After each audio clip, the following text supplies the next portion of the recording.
The next PlayStation has been revealed, and the PlayStation 4 does just about everything you'd expect, with a whole pile of games announced for the platform, including Blizzard's first foray into console gaming for 15 years.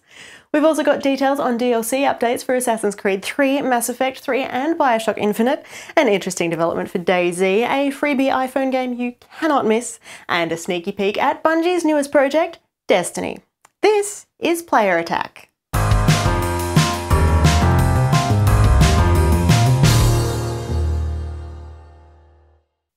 Hi, I'm Jessica Citizen. The first of the true next-gen consoles has been detailed, with Sony unveiling the creatively titled PlayStation 4 at a glorious event held in New York City. This is where, normally, we would show you a picture of the new hardware, but we don't have any. Sony took the stage for nearly 2 hours and never revealed just what the new console will actually look like. We did get to see the new controller, the DualShock 4, modelled here by lead system architect Mark Cerny, but that's as close as we got. We also got to see a bunch of games, including a couple of decent surprises. At this stage, we have been introduced to Deep Down, a fantasy adventure from Capcom, a team-based racer called Drive Club, and a nifty little stylized robot named Knack, as well as new titles from Infamous, A Killzone, Final Fantasy, and the developers of Heavy Rain and Little Big Planet. Ubisoft's cyberpunk-inspired Watch Dogs has been confirmed as a next-gen title, and Jonathan Blow's upcoming project The Witness will lead the charge when it comes to indie games.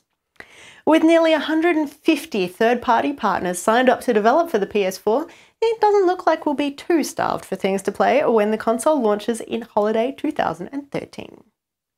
One of the event's biggest surprises was one we probably should have been looking out for. Blizzard's Chris Metzen took the stage to reveal the studio's grand return to console development, with Diablo III coming to both PS3 and PS4. Details on the new version are sketchy at best, but we are promised 4-player co-op mode, including split screen, as well as revised controls that have been designed to best take advantage of the console system and the DualShock controller. You see, the thing is, Metzen didn't need to tell us too much about Diablo 3 at the Sony event. While the game will be on show at PAX East in Boston next month, he's also got his own event coming up. Blizzard announced that BlizzCon, the celebration of all things Warcraft, StarCraft and Diablo, will be returning to the Anaheim Convention Center on November 8th and 9th, after taking a year off in 2012. Like previous years, this is a 2-day event jam-packed with hands-on playtime, esports, discussion panels, tournaments, contests, and, of course, some swanky merch. Also, like previous years, the event is seen as a great opportunity to make some big reveals. With Diablo 3 for consoles now out of the bag, will we finally get a glimpse of the oft-promised Titan? In the 18th century,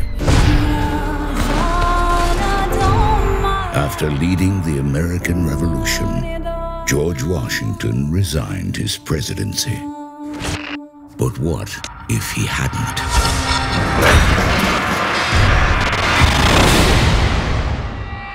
Washington went mad with power long ago. And now he brought down his wrath upon our people. What if power had corrupted him? Commander Washington, why are you doing this? Madness had consumed him. Bend your knee to your monarch. And you were the only one I know what those are. who could stop him. That is a glimpse of what's out on the internet right now. The Infamy, the first chapter in the Assassin's Creed 3 DLC pack, The Tyranny of King Washington. You can grab the Infamy right now for PC, PS3 and Xbox 360, but if you're in no rush, we are also hearing stories that Assassin's Creed 3 will be re-released in a Washington edition, rumoured to contain all of this freshly released DLC. And speaking of DLC, EA and BioWare have taken the wraps off of what will be the final update for Mass Effect 3. It is time to say goodbye to Commander Shepard, with the DLC release signalling the return of old friends and old flames. The single-player pack, Citadel, is due out on March 5th. It takes Shepard on a final sentimental journey as the game explores new and never-before-seen locations, including the wards and the top-secret council archives. A sinister conspiracy has flared up, and it is Shepard's duty to squash it. There is also a multiplayer element, of course. Reckoning is due out next week, and this one brings with a whole bunch of new weapons, new mods, and a handful of new classes, including the female Turian Raptor. Also out in March is the first batch of DLC for DMC, Devil May Cry. Virgil's downfall takes the spotlight away from Dante and places it firmly on his somewhat demonic twin brother. Virgil's solo adventure contains new enemies, locations and attacks and is playable in 4 different difficulty modes. Now if you can't wait that long, Capcom does have a surprise for you, announcing that Bloody Palace mode has returned to the DMC franchise. All you need to do is complete the base game and you will unlock more than 100 bonus levels. And not to be left out, Irrational Games has also this week revealed plans for DLC, announcing the Season Pass for BioShock Infinite. The odd thing here, of course, is that the studio hasn't actually revealed just what the DLC will be, but you will get 3 chunks of it, and if you buy it now, you will save 30%. On to something completely different. DayZ, the ridiculously popular survival zombie mod, is finally available on Steam. No more messing around with external downloads, separate installers, or all of that drama. Simply head to the appropriate page on the digital download platform, click a few buttons, and you're away. Keep in mind, this is not the standalone version of the game, and you will still need copies of both Arma 2 and expansion Operation Arrowhead to play. The standalone edition is still ticking over nicely and will be out later in the year. And there is some more undead on the way. Plants vs Zombies is currently free on the App Store, with Apple and PopCap mysteriously removing the price tag for the game on both iPhone and iPad. We don't know how long this sale will last, so if you haven't yet picked up the gorgeous tower defense title from 2010, you better hop to it. And finally this week, Halo creator Bungie has taken the wraps off its next big thing, the persistent online console shooter named Destiny. It's set in space, it's not quite an MMO, and it promises a pretty complex social element. Take a look. Stories tell of a golden age long ago, when our civilization spanned the system.